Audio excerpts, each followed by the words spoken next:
deal with airplane peanuts. I'm going to inform you, ladies and gentlemen, that you are indeed at an extremely special episode, as I announce that we will be rotating regulars to open the show from now on. 5.5 years and you're firing me tonight? Kill Tony just announced a massive format change that includes a whole new set of regulars who will be rotating spots every week. But that's not all. In episode 669, we also had a brand new bucket poll win the golden ticket and receive an on-the-spot invitation to Skankfest. You're awesome, dude. You will get by dirty women at Skankfest. Oh, I can't wait! Oh my god! For the past 3 years, Hans Kim has been Kill Tony's leadoff batter every single episode outside of the weeks heading into his rematch with Rick Diaz. But Tony Hinchcliffe just announced a major change to the beginning of his show. For now on, there will be a new face opening Kill Tony, a comedian from Estonia living in the US for 8 months on a work visa, Ari Maddie, whose first and only introduction to the Kill Tony universe happened in December of 2023, off a hot tip from Sam Talon and Adam Egget on episode 642. I was upstairs before the show. Sam said that he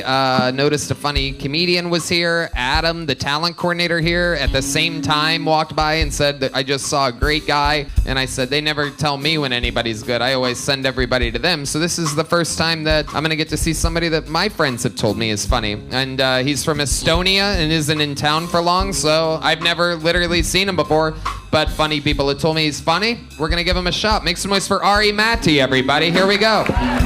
Ari Matti making his Kill Tony debut. Estonia. Yes, hello America. People always ask you stupid questions when you're from Estonia. The one I get the most is it part of Russia? And now for the past year, I've had to be like, we'll see. Starting with episode 669, Ari Maddie will be in rotation with Hans Kim to open up the show each week, which actually works out great for everyone. Us Kill Tony fans get to see more of Ari Maddie, who is a certified killer 8 years into comedy. And this new system gives Hans Kim his preferred workload. Now that the Rick saga is over, are you going to be returning to the show weekly? We haven't talked about it. I don't know what's happening. I would love to do Kill Tony, maybe like once or twice every now and then. I don't think like doing it every week is like a good clip just for me. Maybe just because I'm lazy or whatever. But yeah, I mean, if I have to, I would. I'm really trusting Tony. It's his show for a reason, and he makes the best calls. So I'm up for whatever he wants to do. But ideally, I would want to do it kind of like David Lucas is doing it. Just pop in whenever I have enough material and stuff. The one big question remaining on everyone's mind regarding the show's new opening rotation is what's happening with Casey Rocket. So far, there's been no official statement provided from the Kill Tony camp, but earlier this week, I attended a live show featuring golden ticket winners Heath Cordes and Martin Phillips that included a Q&A at the end. And when someone asked them who their favorite regulars are, Heath mentioned that there's so many new ones, but he loves them all, and it's, quote, sad that Casey Rocket is leaving. I love it, Ari Maddie. I'm so excited to have you so in the fold excited. here. Well, he will be rotating opening positions here with Hans Kim, of course, the great. So Hans is going to get 1/3 less of a workload, and you guys are going to get to meet the other new opening regular that will be rotating in at some point during this episode. The third new opening regular Tony was referring to in that clip is none other than the great and powerful Drew Nickens. Personally, I think it would be cool to save Drew as a breaking case of bomb button instead and bring him out multiple times every single episode. Also, just a quick experiment, please leave a comment on this video if you've seen our Drew Nickens documentary. I just want to take a little poll. Drew, you are the man. We have so much time to spend and find out more about you because you are the new regular on the show. Couldn't be more excited about it. Make some noise one more time for Drew Nickens, everybody. Besides introducing the new regulars, there was one more moment from Kill Tony 669 that will affect the show moving forward. When a first-time bucket pole by the name of Jack Shaw left the stage with a golden ticket, Skankfest invitation, sets at the secret show and bottom of the barrel, and a big joke book. All right, well, Jack Shaw, we just saw you clean up on Kill Tony 669, winning a golden ticket, a Skankfest invite, other showcases. Before we get into all of that, how many times had you signed up for the show prior to being pulled? 2 times. I signed up once at the LA Forum show. And then I signed up in Austin. I quit my job. I went to Austin, and then this shit happened. So, Are you planning to move to Austin now? You said you're in LA and you signed up for the LA Forum show. I don't know. I don't know. I have a lot to think about. I have a lot to think about. I'm certainly going to be out there a lot more, and I'm very excited to go back. Making dreams come true.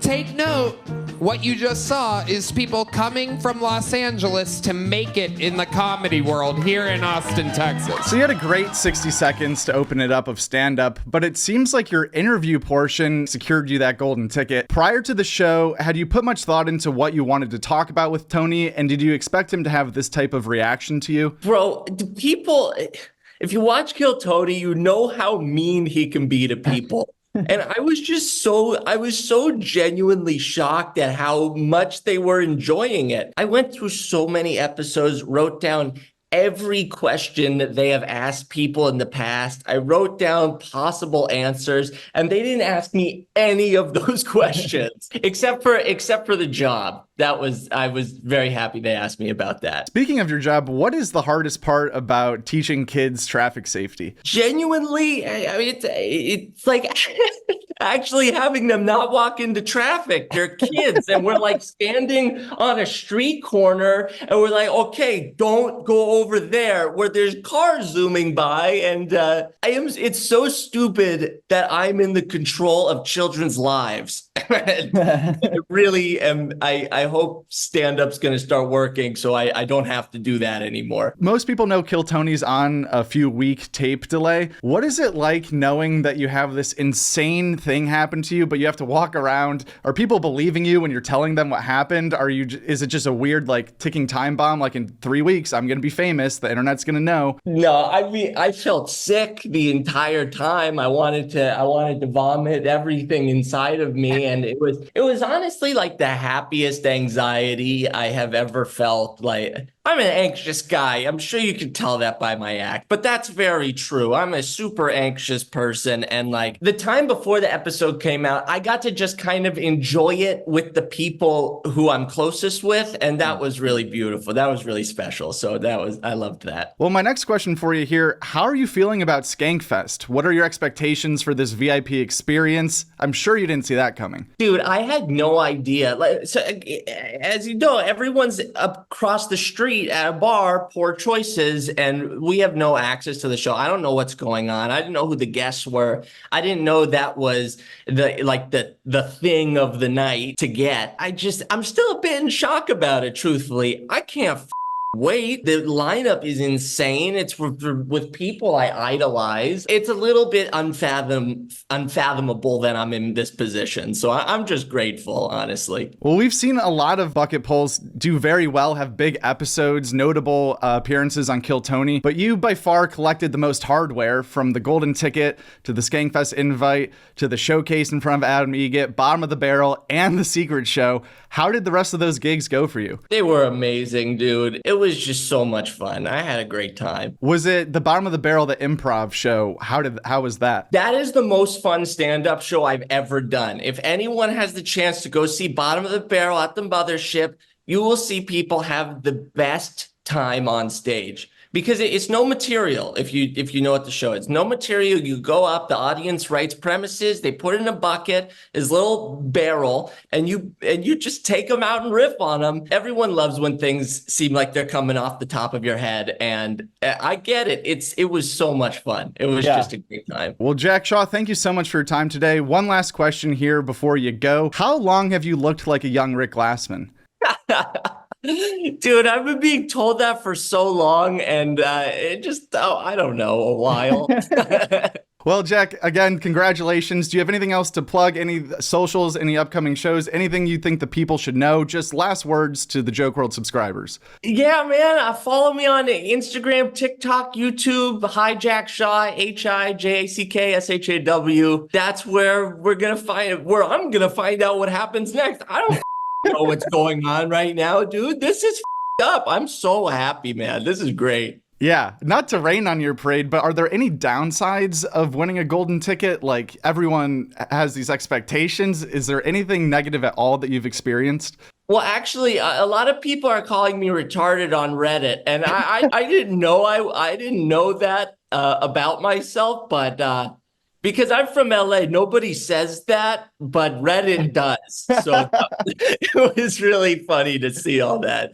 But I mean, no, this is all great. I'm just very happy. Awesome. Jack Shaw, thank you again. Thank you so much, man. Guest spots from last week. Joe Rogan had on Jack Carr, Enhanced Games, Nolan Argbar, Protect Our Parks, and A Fight Companion. Sebastian Maniscalco stopped by Bad Friends. Adam Ray made an appearance on Whiskey Ginger. Will Compton stopped by Two Bears, One Cave. We Might Be Drunk welcomed Harland Williams. Michelle Wolf was on Soder. Your Mom's House, Tim Dillon, Matt and Shane, and Are You Garbage all did not have guests. Miss Pat was the guest on Tiger Belly and on Chrissy Chaos. And Louis J. Gomez and Salvo Cano were on Kill Tony. This is your way of firing me, having the two new guys. I mean, am I fired now? Nope. That's just for the opening position. There is only one way. I'm really fired now after 5.5 William, years, there's Tony? only... 5.5 fucking years and you're firing me tonight? It's so hot outside. You picked tonight? Tony, seriously, I mean, of all nights, you're picking tonight to give me the axe? It's been such a huge part of my life for like 5.5 years now, and now you're literally on this hot night gonna... What is that? Is that weed? Can I hit that once? This past weekend with Theo Vaughn talked with Suicide Boys. Burtcast featured Big J, Dan Soder, Kyle Kinane, Sam Morrell, and Shad Daniels live from Fully Loaded. UB Trippin discussed the Dominican Republic with Ian Laura. Paul Verzi sat in the Wayback with Ryan Sickler. The Blocks podcast had on Phil Rosenthal. Rick Glassman had Lisa Gilroy take her shoes off. Matt Brogner and Renan Hirschberg were on You Know What Dude. Renan and Joe List visited Stavi's World. And Renan Hirschberg and Rachel Feinstein were the guests on Being Ian with Jordan. And for those of you already missing the No Press Network, Chris DiStefano was on The Danny Brown Show, and Salvo Cano was on Working It Out. As far as new stand-up comedy specials that are either out right now or coming out soon, if you couldn't tell from the guest list, Renan Hirschberg has a new special out right now on YouTube titled Brave. I was at a show recently. I said the word slut as a joke. This young woman stood up. She was like, "You can't say that." I'm like, "Really? Because of politically correct bullshit?" And she was like, "No, because of your lisp. You can't say the word slut."